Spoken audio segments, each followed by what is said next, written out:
Oke baik, halo semua. Perkenalkan, nama saya Ever Simon Wasila, NIM 2019-76-015 dari Fakultas MIPA, jurusan Biologi Universitas Patimura. Jadi saya merupakan pemateri pertama dari kelompok saya, yakni mengenai jaringan pada hewan. Jadi saya di sini akan menerangkan tentang apa itu jaringan epitel. Sebelum kita mengetahui tentang jenis-jenis jaringan epitel, kita harus mengetahui dulu apa sih itu pengertian jaringan epitel. Jadi jaringan epitel ini adalah jaringan yang membatasi tubuh dari lingkungan bagian luar, tengah, dan dalam. Bagian luar disebut ektoderm, bagian tengah disebut mesoderm, dan bagian terakhir atau bagian dalam disebut sebagai endoderm. Lalu, apa sih itu fungsi dari jaringan epitel itu sendiri pada jaringan hewan? Yang pertama yaitu dia sebagai alat pelindung, yang kedua sebagai alat ekskresi, yang ketiga sebagai penerima impuls, yang keempat sebagai filtrasi, yang kelima sebagai absorpsi, dan yang terakhir sebagai respirasi. Langsung saja kita masuk kepada jenis-jenis jaringan epitel pada hewan mamalia atau kera. Yang pertama yaitu ada itu yang namanya epitel pipi selapis. Itu dia bentuknya seperti pipi namun tersusun atas satu lapis saja. Lalu letaknya di mana? Letaknya di pembuluh darah, pembuluh limfa, dan alveoli atau paru-paru.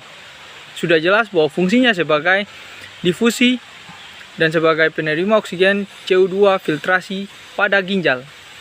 Lalu, jaringan epitel pipi berlapis itu apa? Dia bentuknya tersusun atas beberapa lapis, lalu bentuknya seperti pipi, sama seperti dengan epitel pipi selapis, namun berbedanya hanya pada susunannya. Lalu letaknya di mana? Letaknya di rongga hidung, rongga mulut, dan kerongkongan. Ini fungsinya sebagai pelindung. Lalu ada epitel kubus yang terdiri atas dua. Yang pertama itu epitel kubus selapis. Ini bentuknya seperti kubus, lalu dia hanya satu lapis. Lalu letaknya ini pada kelenjar ludah, kelenjar keringat, dan saluran pada ginjal. Ini fungsinya sebagai proses absorpsi dan proses sekresi. Lalu epitel kubus berlapis ini bentuknya seperti kubus juga, namun berbeda dengan epitel kubus selapis. Ini dia tersusun atas beberapa lapis sel atau lebih dari satu. Lalu letaknya pada mulut, kerongkongan, dan sebagainya. Lalu fungsinya sebagai pelindung dari gesekan. Lalu di sini ada epitel selindris. Yang pertama itu epitel selindris selapis. Ini bentuknya silinder dan tersusun atas satu sel lapis saja. Lalu letaknya pada sel goblet atau penghasil mukus. Lalu fungsinya sebagai apa? Sebagai proses absorpsi. Lalu pada jaringan selindris berlapis ini bentuknya lebih dari satu lapis atau susunannya lebih dari satu lapis dan bentuknya itu selindris. Lalu letaknya itu pada kelenjar susu, kelenjar ludah, uretra, dan laring. Ini fungsinya sebagai proses sekresi. Dan yang terakhir pada jaringan hewan pada kera atau mamalia ini ada jaringan selindris berlapis semu bersilia. Ini tersusun atas sel-sel yang tersusun atas inti sel yang tidak sejajar, lalu letaknya pada saluran pernafasan, rongga hidung, dan tuba Fallopi. Ini fungsinya sebagai filtrasi. Baik, terima kasih. Sekian dari video saya.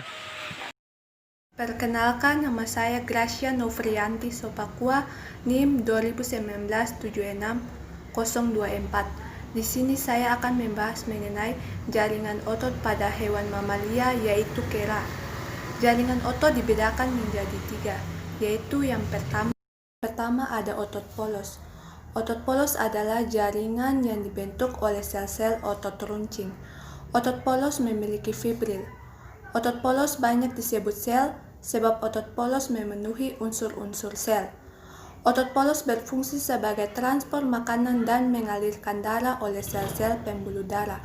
Cara kerja otot polos yaitu berkontraksi secara refleks di bawah pengaruh saraf otonom, dan bila otot polos dirangsang, maka reaksinya lama dan tidak mudah lelah.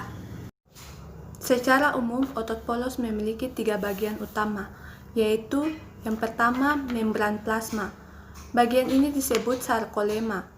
Jika diamati dengan mikroskop elektron, tampak jelas dan tampak seperti selaput membran ganda yang terdiri dari selaput luar membran dan selaput dalam membran. Yang kedua, ada sitoplasma. Bagian ini disebut sarkoplasma dengan sifat yang eosinofilik dan mengandung argonoid. Yang ketiga ada inti sel, yang berjumlah satu dan memiliki bentuk lonjong, cenderung panjang dan ujung yang tumpul. Saat otot polos berkontraksi, maka inti sel akan membentuk gelombang. Otot polos ini terdapat pada dinding organ dalam seperti lambung, usus, kandung kemih, dan pembuluh darah. Yang kedua ada otot lurik.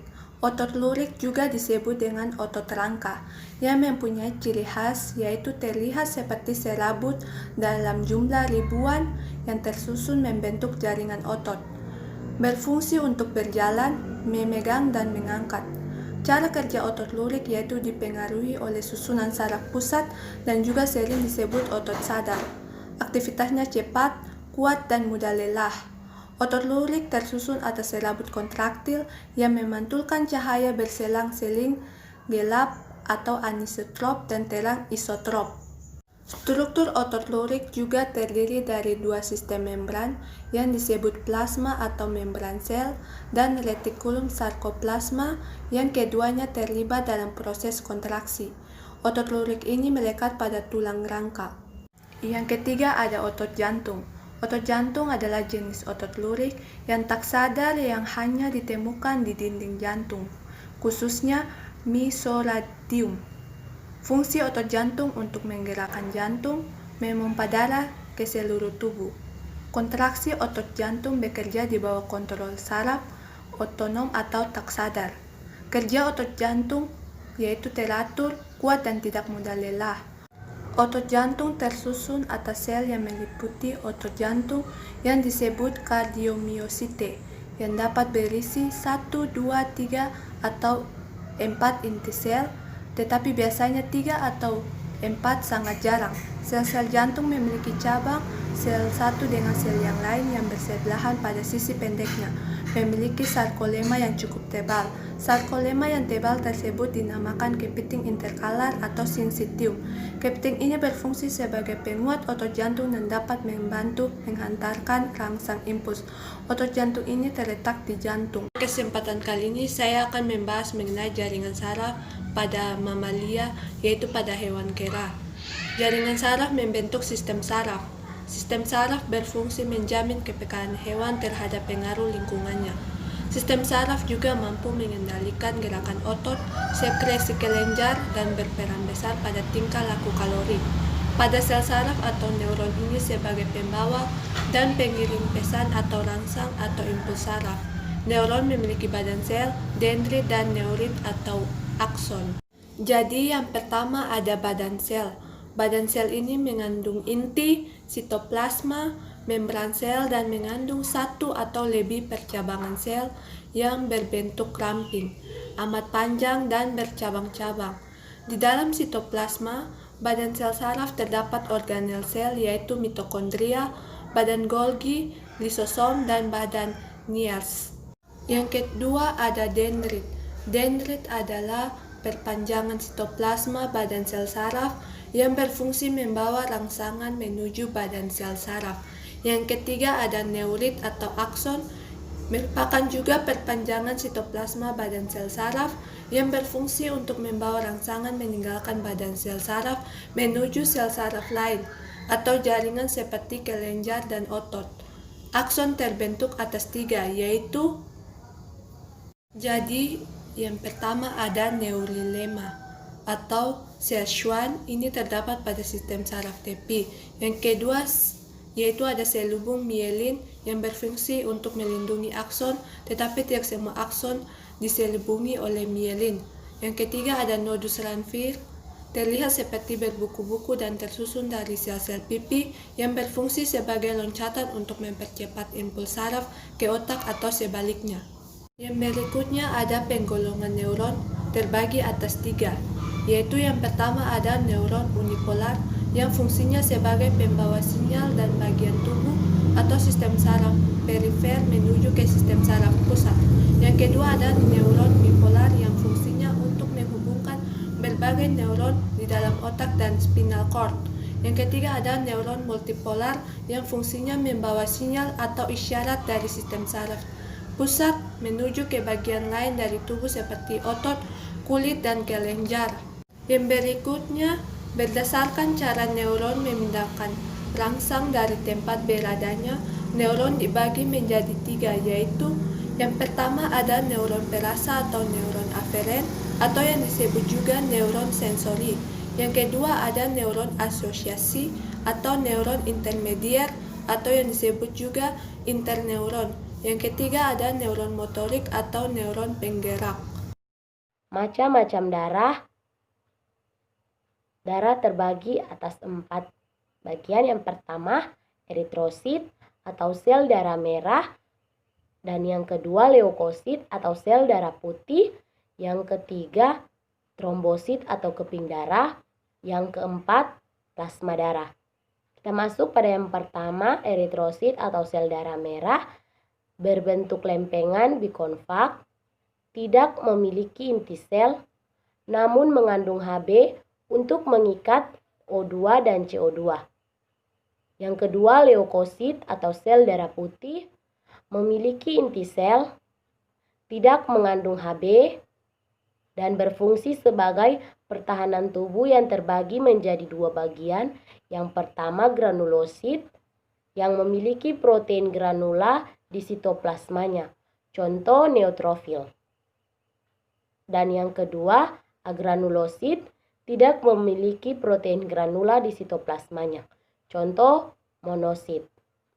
Yang ketiga, trombosit atau keping darah berbentuk lempengan, tidak ada granula, namun berfungsi membantu perhentian keluarnya darah akibat kerusakan pembuluh darah. Dan yang keempat, plasma darah, bagian cair pada darah, mengandung protein plasma, bahan terlarut seperti pada saat makan, trombosit, dan hormon. Protein plasma terdiri dari 3 bagian, yaitu albumin, globulin, dan fibrinogen. Terima kasih. Shalom, selamat siang teman-teman. Baik, pada kesempatan kali ini saya akan coba menjelaskan tentang tulang rawan pada hewan kera. Tulang rawan adalah bentuk khusus jaringan ikat dengan konsistensi matriks ekstra yang keras, sehingga tulang rawan ini memiliki daya kenyal yang tinggi. Ciri-ciri tulang rawan. Yang pertama, berbentuk khusus jaringan ikat dengan fungsi utama menyokong jaringan lunak. Yang kedua, terdiri atas sel-sel kondrosit dan kondroblast dan matriks, serat dan substansi dasar. Yang ketiga, matriksnya mengandung serat kolagen atau serat elastin yang memberi kekuatan dan tulang rawan memiliki kekuatan renggang, penyokong struktural dan memungkinkan fleksibilitas tanpa distorsi. Yang berikut ada beberapa fungsi tulang rawan, yaitu yang pertama, memungkinkan jaringan ini menahan stres mekanik tanpa mengalami distorsi, menunjang jaringan lunak karena permukaannya licin dan berdaya kenyal. Maka tulang rawan merupakan daerah peredam guncangan dan permukaan gesekan bagi sendi sehingga memudahkan gerakan tulang. Yang berikut penting untuk perkembangan dan pertumbuhan tulang-tulang panjang sebelum dan sesudah lahir. Dalam tulang rawan terdapat beberapa komponen penyusun tulang rawan, yaitu yang pertama, sel. Kartilago tersusun atas sel yang disebut dengan kondrosit, di mana kondrosit terletak di dalam lakuna dan lakuna tersebar di dalam matriks. Pada sel terdapat kondronektin yang menghubungkan GAG dan kolagen. Sel kondrosit berbentuk oval dan memiliki sedikit mikrofili. Dalam perkembangannya, sel ini memiliki badan Golgi yang besar, RE kasar dan vakuola. Sel kondrosit dapat membentuk protein serabut kolagen dan substansi dasar. Yang kedua yaitu substansi dasar. Pada jaringan tulang rawan, substansi dasar tersusun oleh kondroitin sulfat. Kondroitin sulfat adalah asam proteoglikan atau basofolia yang terdapat pada dasar dari matriks. Sel basofolia lebih terlihat pada matriks di sekitar lakuna, di mana area tersebut mengandung sedikit serabut kolagen, sedangkan pada daerah interetireal matriks lebih banyak mengandung kolagen. Yang berikut yaitu serabut. Serabut kebanyakan memiliki serabut kolagen. Dalam tulang rawan ada beberapa jenis tulang rawan. Yang pertama, tulang rawan hialin. Tulang rawan hialin segar berwarna putih kebiruan dan translusen. Pada embrio, sebagian tulang sementara hingga secara berangsur-angsur diganti oleh tulang. Pada mamalia dewasa, terdapat di permukaan sendi pada sendi yang bergerak, yaitu hidung, laring, trakea, bronki, ujung ventral iga, tempat berartikulasi dengan sternum, dan pada lempeng epifisis, di mana ia berfungsi untuk pertumbuhan memanjang tulang. Dalam tulang rawan hialin terbagi menjadi beberapa bagian. Yang pertama yaitu matriks, yang kedua yaitu perikondrium, yang ketiga kondrosit atau sel-sel tulang rawan, yang keempat yaitu pertumbuhan. Yang kedua yaitu tulang rawan elastis. Tulang rawan elastis terdapat di auricula telinga, dinding meatus auditiva eksterna, tuba auditiva, epiglotis, dan cartilago cuneiform dalam laring. Tulang ini memiliki serabut kolagen tipe 2, mengandung jalinan serat-serat elastis tersebar secara luas. Kondrosit pada tulang rawan elastis dan hialin serupa dan memiliki perikondrium. Yang ketiga yaitu tulang rawan fibrocartilago. Tulang rawan fibrocartilago yaitu jenis tulang rawan ini terdapat pada tempat yang memerlukan penyokong kuat dan daya rentang. Ditemukan pada diskus intervertebrata pada perlengkapan ligamen tertentu pada permukaan tulang rawan. Dari tulang simfisis pubis, serat kolagen yang banyak ini membentuk berkas-berkas tidak teratur di antara kelompok-kelompok kondrosit dan tersusun paralel sepanjang kolom kondrosit. Yang berikut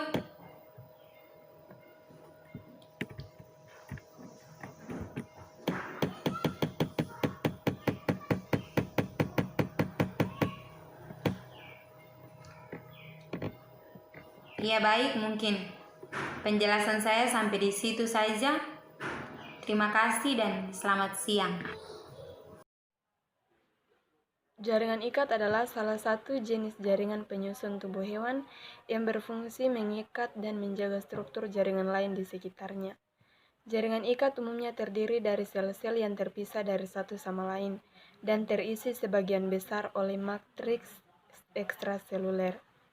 Jenis sel yang umumnya ditemukan di dalam berbagai jenis jaringan ikat adalah sel fibroblast yang berfungsi menghasilkan protein serat penyusun matriks ekstraseluler, sel makrofag yang berfungsi membersihkan jaringan dari kotoran dengan fagositosis. Jaringan ikat mengisi setiap organ di tubuh dan berfungsi penting dalam menjaga tubuh hewan dapat bergerak tegak. Jenis-jenis jaringan yang termasuk ke dalam jaringan ikat adalah: yang pertama, jaringan ikat longgar; yang kedua, jaringan ikat berserat; 3, jaringan tulang rawan; yang keempat, jaringan tulang keras; yang kelima, jaringan adiposa; dan yang keenam, darah. Tubuh hewan memiliki jaringan ikat yang berfungsi untuk menjaga struktur dan bentuk dari organ-organ di tubuhnya. Jaringan ikat memiliki sel-sel yang terpisah dan tersebar di dalam jaringan, serta dikelilingi oleh matriks ekstraseluler yang mengisi sebagian besar jaringan. Matriks ekstraseluler jaringan ikat mengandung 3 macam protein serat yang berfungsi memberikan kekuatan dan elastis pada jaringan. Jaringan ikat dapat memiliki jenis-jenis sel lain, seperti sel tulang rawan, sel tulang keras, sel lemak, dan sel darah, tergantung dari jenis spesifik dari jaringan ikat tersebut. Protein serat utama penyusun matriks ekstraseluler jaringan ikat adalah serat kolagen, serat retikuler, dan serat elastis. Serat kolagen tersusun oleh dari protein kolagen yang berfungsi untuk memberikan kekuatan dan fleksibilitas. Serat retikuler juga terdiri dari protein kolagen yang berfungsi mengikat satu jaringan dengan jaringan lainnya. Serat elastis terdiri dari protein elastin yang memberikan sifat elastis terhadap jaringan ikat. Kerja dari ketiga macam protein serat dapat diamati ketika kulit dicubit. Kulit yang dicubit tidak akan mudah sobek dan terlepas dari lapisan di bawahnya, berkat kerja dari serat kolagen dan serat retikuler. Setelah cubitan dilepas, kulit akan dengan cepat kembali ke bentuk awalnya berkat serat kerja elastis.